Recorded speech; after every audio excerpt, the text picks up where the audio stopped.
All right. Here's my quick but not so quick rundown of the 21 Pilots lore. The lore, like actual lore stuff, really started back in Blurryface, when Blurryface was introduced as a character. Um, as a character, he represents Tyler's insecurities and issues with himself. The black paint on his neck and hands represents his insecurities about what he writes and creates, and about what he says, and the power of his voice, and what he speaks out into the world. So basically, Blurryface, there was a Twitter account created for Blurryface, and the main purpose of the account was to extend the lore of Blurryface and its character and the world of Blurryface and its power.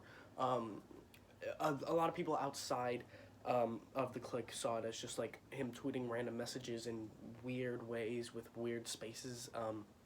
But it was a lot more than that, and it really, really, really helped with the lore. There are certain interviews and times where Blurryface is physically there, and you can tell because Tyler is not acting like himself. There's one interview where Tyler's on stage and he's very jittery and shaky, and his voice is very wavy, and he's not acting normal.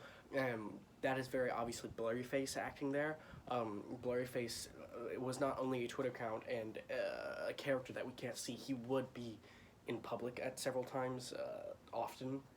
Um, and so basically we went through the entire Blurryface era, learning about Blurryface, learning about who he is, what he is, how he works, and from there, after the Blurryface era ended, we went into the hiatus, and for a while during the hiatus there was nothing going on, but then we got the DMorg website, and with the DMorg website came these letters and these new characters and this new universe of sorts that we didn't understand yet. We got letters from a character named Clancy who we did not know. We got pictures of this cheetah and this vulture and these people on a cliff and torches, and none of it made sense. But that helped with the lore.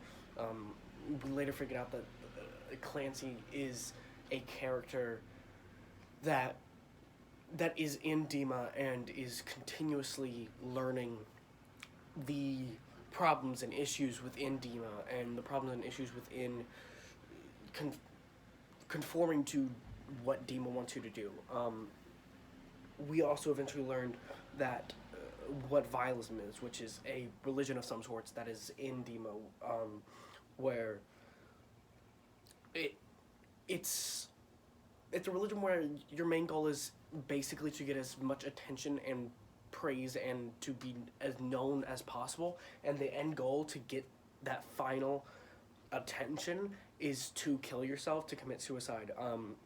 That's where the song Neon Gravestones comes from. Neon Gravestones are the gravestones of the people who have succumbed to vialism and committed suicide in the name of vialism. There are 9 bishops. All of them have their own sort of groups of people, their own people that they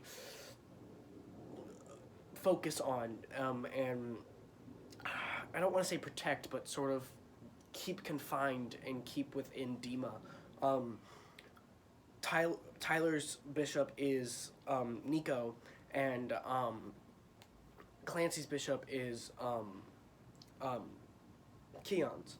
And there's also a theory that in the jumpsuit music video, Clancy is there because there's this one scene where not Blurryface, Nico, which is sort of, the 9 is sort of Blurryface, but split into 9, but also not. Nico is more Blurryface than the 9 is Blurryface, but the 9 is also sort of Blurryface, but it's more Nico that is Blurryface, but Nico also still isn't Blurryface. Blurryface is still a separate thing.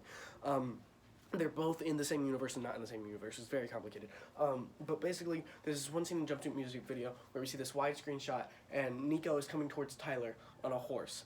And some things are obscured, and in one of the letters, Clancy's talking about how he saw someone that was escaping from Dima going into the trench, and Nico captured him. And we're pretty sure that scene in the Jumpsuit music video is is Clancy in the cave that he was talking about in the letter, watching Tyler be captured by Nico again. A big thing is smearing, which is where the Bishop will take they take their hands and they smear you where they rub a black paint-like substance on your neck, and it covers your neck. And what it does is it makes you forget about Trench, and then also be afraid of Trench at the same time. It makes you forget of all the good things about Trench, and it fills your mind with bad things about it, so that you don't want to escape again. Because the bishops want you to stay there. They want control. They want to have power over you. So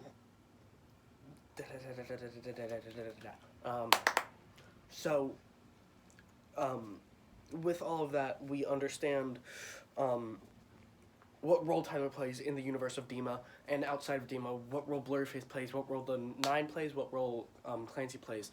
And that is what we understood for a while. After that, we didn't have much until live shows started back again. The first leg didn't give us much. The second leg gave us a lot more. And then the third leg was really where it really gave us more lore. And the best way that it gave us was during... there was 2 songs that really gave us lore stuff. During Levitate, Tyler has a part where he pauses.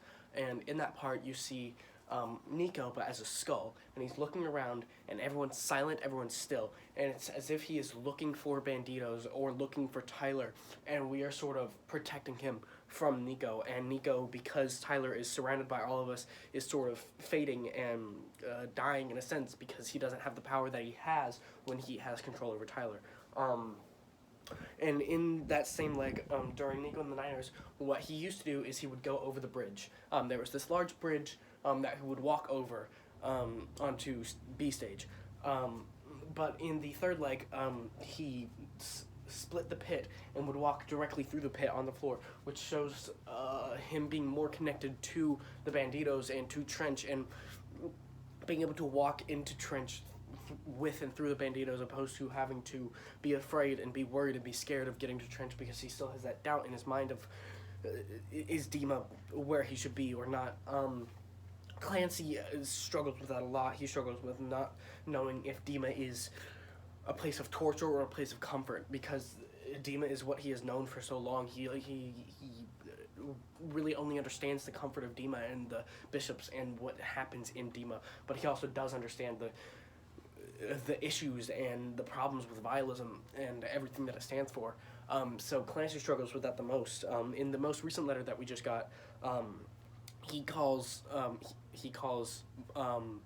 Dima home, and then he says, "Why did I call Dima home?" But then he thinks about it and he understands why he called Dima home, but he's not happy that he called Dima home. But I'll get to that. So after the third leg, we didn't get much lore because that's when quarantine started. But then we got into Level of Concern, which had a lot of lore in the ARG section. A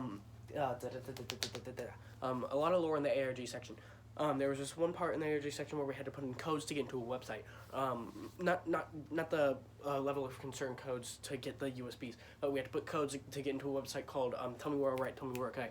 And one of the codes was Chrysalis, which is like a cocoon almost, and it shows growth and it shows change.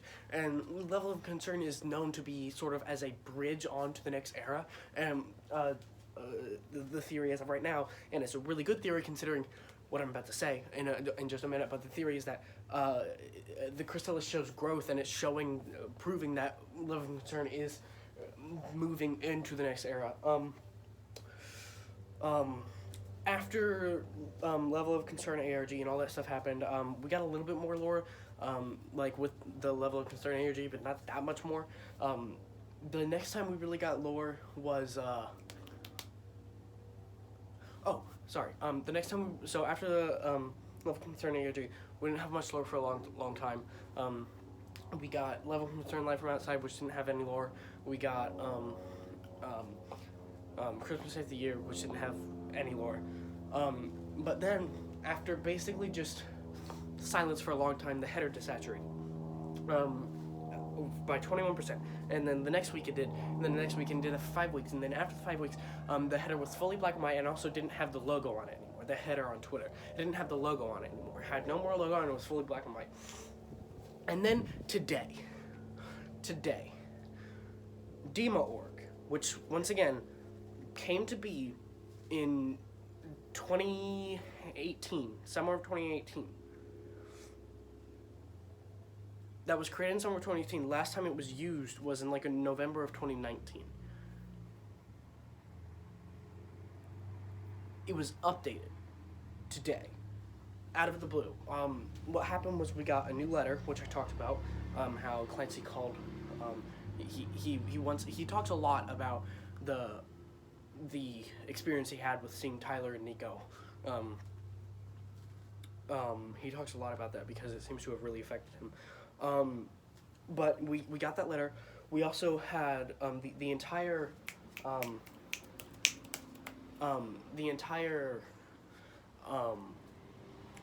website inverted colors. So now it's all opposite colors, except for one image. One image is an opposite color. It completely changed color. There was this one image of like two highlighter type streaks, and they were yellow because the last arrow was yellow. But now when you go to the website, those two highlighter type streaks are now blue. And previously we had discovered that if you keep desaturating the header from black and white, like once you get to black and white, if you even keep going, it starts reversing, and then it eventually gets to a blue. I've also had a lot of things recently that shows blue stuff, specifically blue and orange.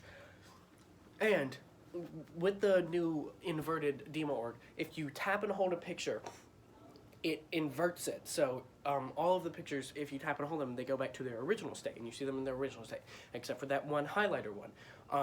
Because it's blue, when you tap and hold it, it inverts it, but it inverts into orange, blue and orange. So that's what we had for a while. Oh, I mean, there's also this bit at the top where it says terminating files, and then the progress bar under it that is very, very, very slowly going up. If we're doing our math right, it should be done by 3 p.m. Eastern Standard Time on Monday. And the progress bar will be completely full, and supposedly all the files will be terminated. Complicated. But so after that, we were just sort of all freaking out about demo org today, figuring that out. And then Shai posted a theory, because that's what she does, because she's a genius, and she knows everything somehow all the time. And she posted a theory. And Blurryface, who, like I said, has had a Twitter for a long time, he hasn't been active since, like, 2017. And out of nowhere, he liked Shai's tweet. He liked her tweet, a theory about the lore. Blurryface, one of the biggest, most influential person in the lore, liked her tweet after being completely dead, radio dead. For 4 years, he liked Shai's tweet. And that's where we are now. And there's going to be a lot more happening soon. And it's kind of scary. Good luck.